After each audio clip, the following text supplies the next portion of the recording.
Next, we kind of got a little more sophisticated, if you will, but it was very simple. We used fireworks to generate basically an HTML page with a little JavaScript form. And it, just time check here. So, still, tools that we were already using. We didn't jump in and build an app. We just did the same, used the same kind of tools we were using and adapted it to a mobile use. And again, part of a blended strategy, right? We already had web-based training. In some cases, we had virtual training calls and things like that as well on the same subject, but we just brought in a little piece of it into the mobile space. This one, we added the podcast, the audio file. So it's web-based, and you click on a link and you hear a message. They could download it to their phone and listen to it over and over if they wanted.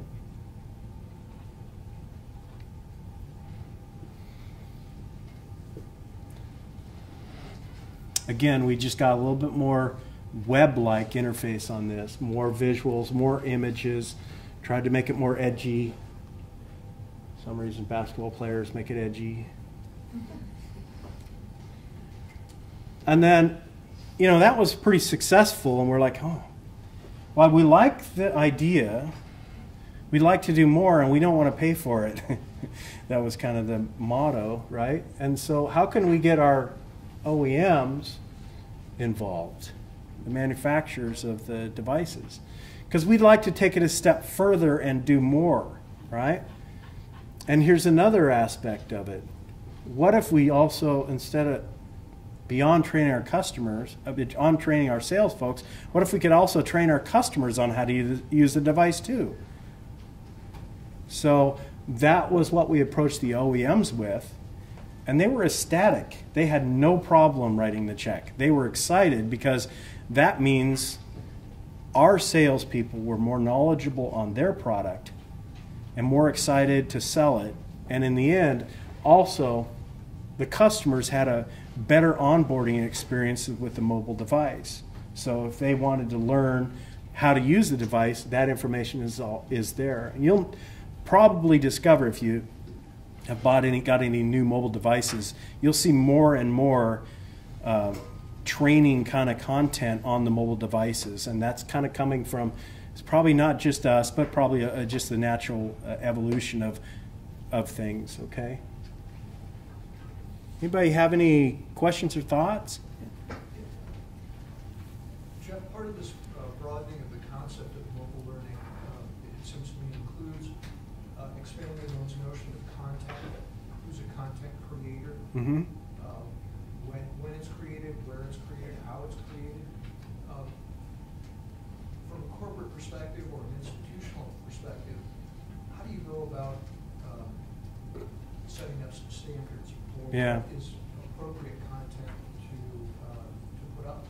No, I totally am with you on that, and that's a challenging at first because you don't. How do you know what standards are until you've done it, right? So that's part of it. But I think it starts with conversations internally. I think if you don't involve, in our case, with our product, marketing department is a very big part of training because marketing says this is the features or the things that we want to highlight, right, on our product, and we want our sales force to talk about that and sell those points.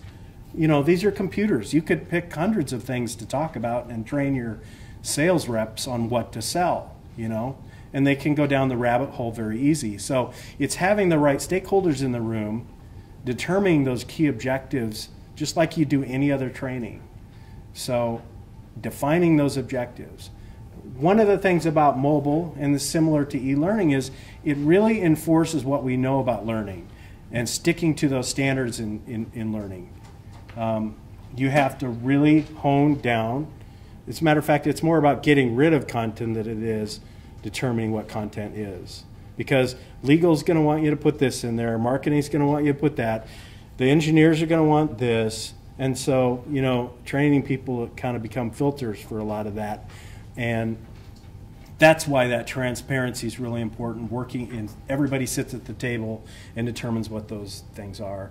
And again, there's another advantage to the blended approach too. That way, there's some things that you're not going to want to have here, but if you send them a link, they can go to a website and get deeper. So they can take what layer of information they want. There's that just in time, and then maybe I need a little bit more information, and maybe there's some policies around that or whatever. So it has a lot of layers and a lot of partners. So did I answer your question? Yeah. Anybody have any other comments or questions? Anybody have any experiences with any of this? Anybody make podcasts? Just curious. Videos? Who makes training videos? Anybody? Okay.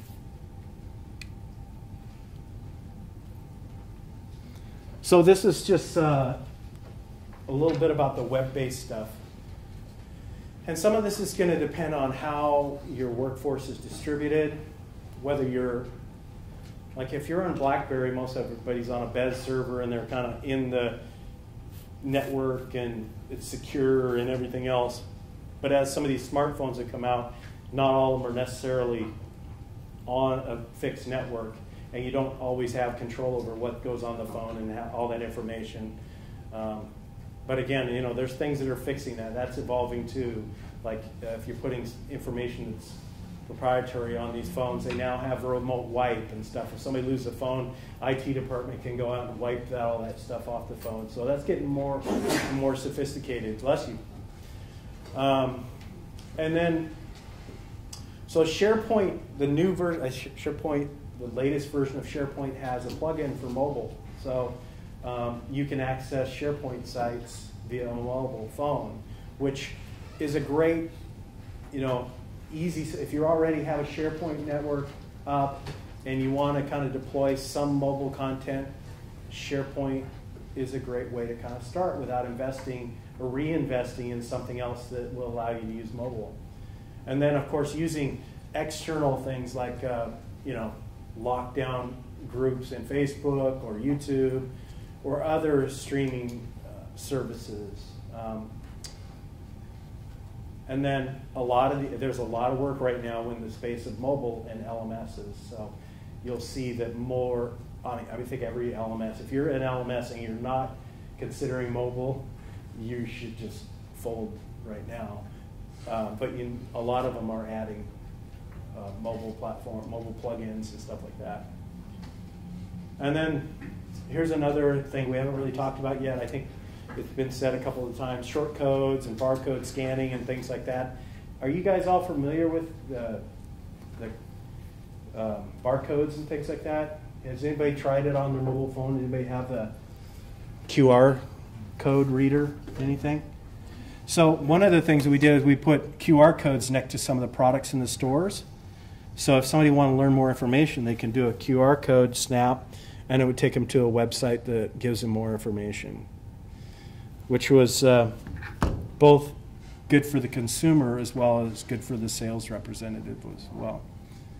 Makes it a lot easier. You can't know everything about, especially when you're work with dozens of cell phones and they're basically computers and all these differences. It's an impossible task to know everything about it. And I'm sure that you guys can think of situations where, you know, your audience can't know everything. And so it's having that just-in-time information, and that QR codes and short codes and all that are another way of accessing it. And again, I kind of talked about video earlier. But this kind of comes back to the community aspects where people are contributing to the knowledge base. Besides that, it's just it's fun. It gets people engaged. It's viral.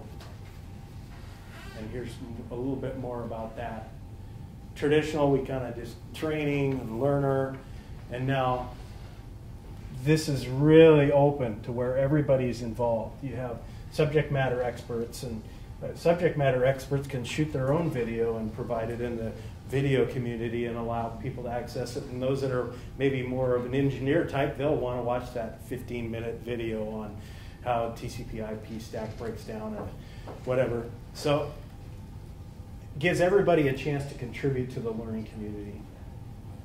And I hope the IDs in the room are going, well, what am I going to do? Because that's a common feeling, but we need to also contribute as well. So if you allow the community aspect, somebody needs to monitor it, and also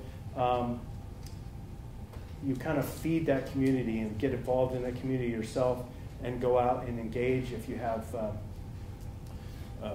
let's just say you have a Facebook page, you put questions out there and see what people have to say about it, and you can kind of get a pulse for what people know about what you're trying to train, and then you can build training around that because there's a gap and you're noticing it in the community. People just don't know what you're talking about, or they're slightly off. They got something not right, so that gives us another opportunity to check the pulse and find what the gaps are and bridge that.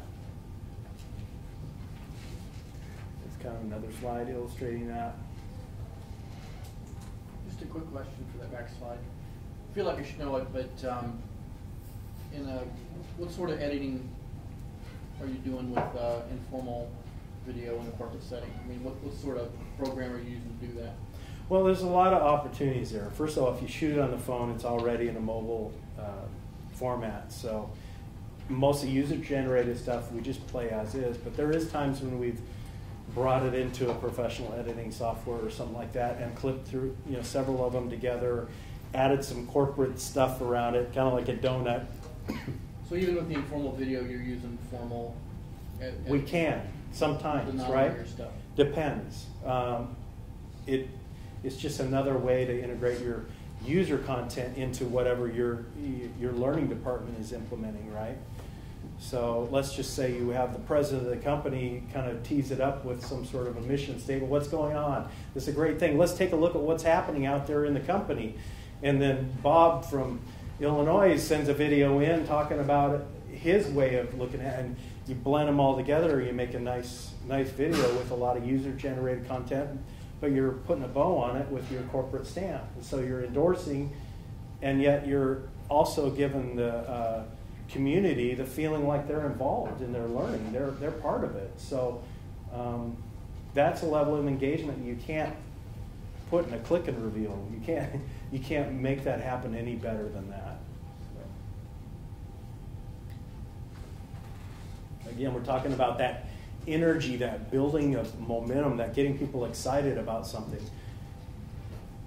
I don't know about your organization, but a lot of the organizations that I've worked for overtrain. Do you guys feel that sometimes you send too much at them? How can they possibly get it all? And we're oftentimes, posed with that question: how do we handle that? How do we make our training more engaging and more effective? We're competing against ourselves because we're putting so much out there that it's really tough for our end user, our audience, to engage and keep up with it. And extending things into the community, using tools like mobile so they have access to it when they need it at any time, gives them a little bit better way to manage that themselves. It also allows them to participate, increases engagement, facilitates discussion.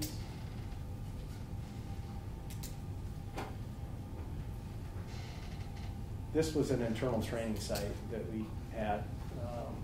This was a corporate produced video. This is a user-generated video.